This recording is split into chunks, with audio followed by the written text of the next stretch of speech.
But what I lost was that negativity, that part of me that wasn't happy with himself.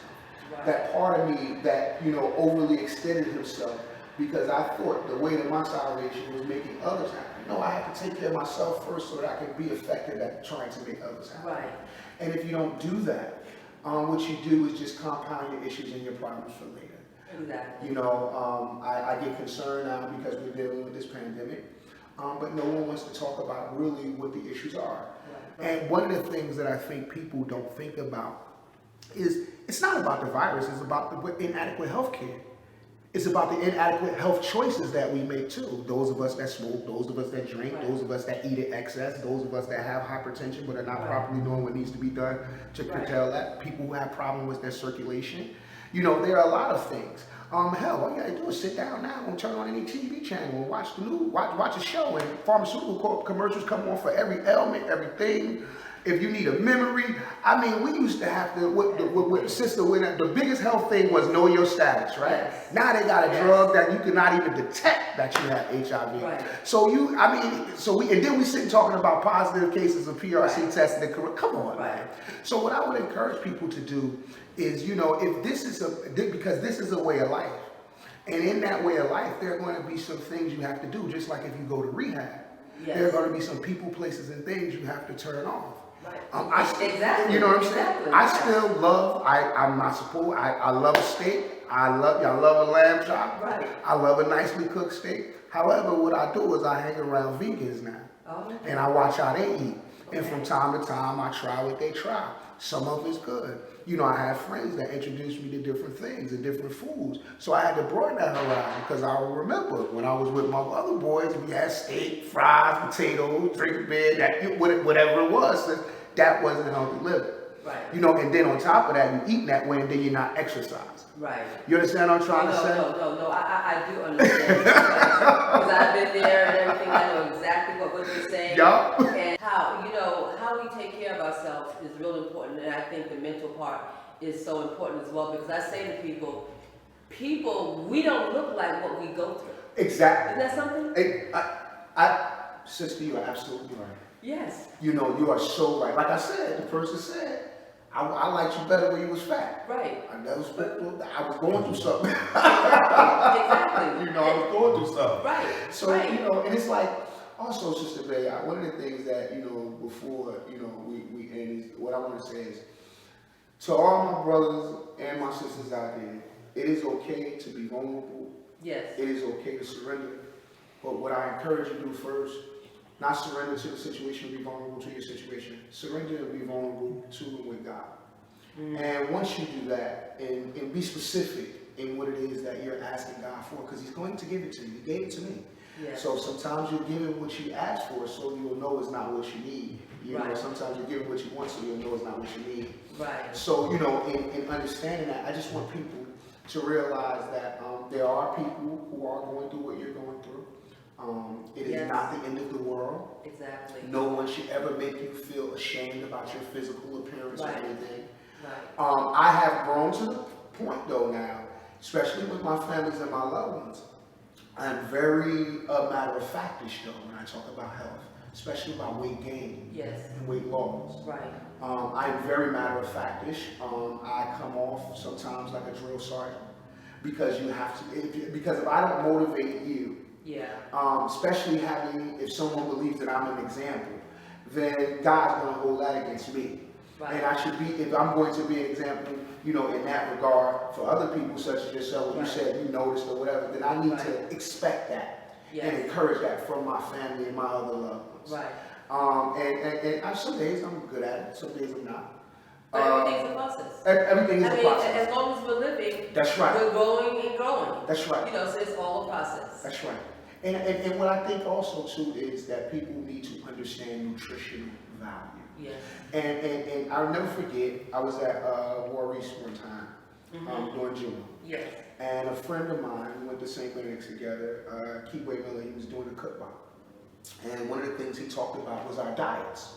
But when he talked about our diets, it was in the spiritual sense of, not just what you put in your mouth, everything you put into your body, visually, auditorily, olfactory, whatever. That's why we make wudu. That's why we do all the things that we do. Right. Because we can come in contact with negative things. But the question is, everything you visually intake, you hear, you smell, you taste, you see, is it alive?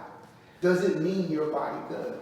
Because it doesn't necessarily have to take an effect in a mental way, it can take an effect in a physical way. And that's everything. That's everything. That's food. That's it's education. That's right. It's everything. So your diet is life.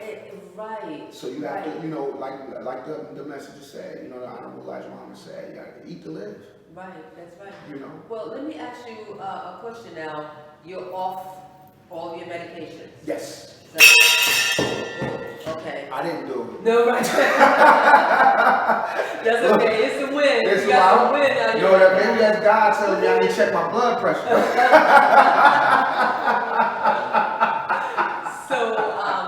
So you're not taking any medication? No.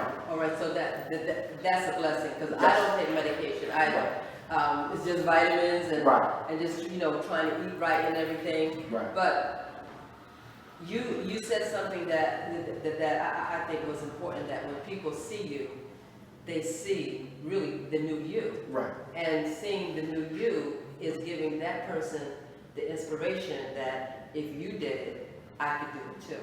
Like there are no excuses. But the fact is that you have to make the decision to say that this is what I'm going to do. And that's what you did. That's what we had to. Don Quinn and I go back and forth because when I was going through a transformation, he was very supportive. Right. And one of the things that when we used to see each other, we run into each other, the congressman would always say, "Man, I'm proud of you, man. Look, you taking it off, you doing." And every time I saw it now, that's what he would say. Yes. We didn't talk about politics. We talked about our families. We talked about kids. We talked about life. And he talked about because we used to call each other when I was big. We used to call each other twin cousins. And he's himself, has gone through a great transformation. He's still working on it. I'm very proud of him, for that. And like I said, we talk periodically. What I ask him about is his health. What's going on? How you feeling? How's everything? Did you get your walk in today? Did you were able to get some air? And he asked me the same thing. How you feeling? What's going on with you? Did you tell anybody off lately? You stressing that, things of that nature. Because a bond developed over this issue. Yes.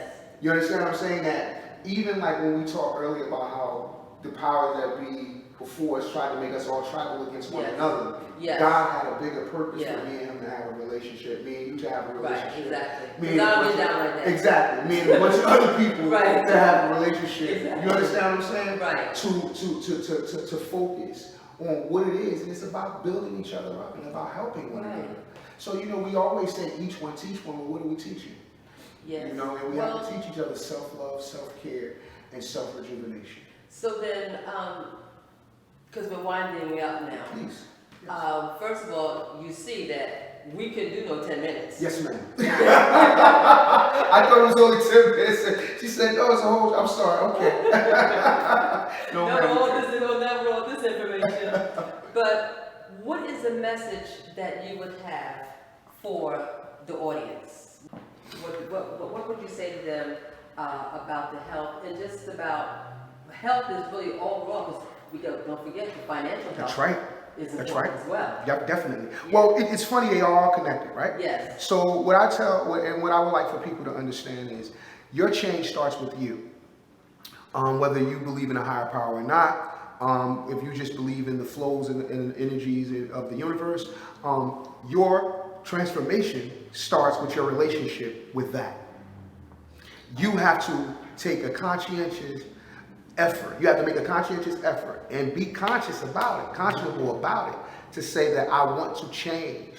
Whether you believe in yourself, deity, or whatever, say I need help to change. Right. And mean it.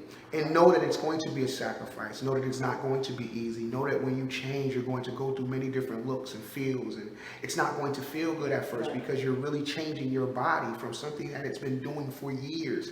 So think about it. So from that point, you agreed to stop. How many other years you've been doing that? So if you're 26 and you've been eating a certain way since you're 26, 27 years old, it is going to hurt, and change is going to be different, but it's worth it.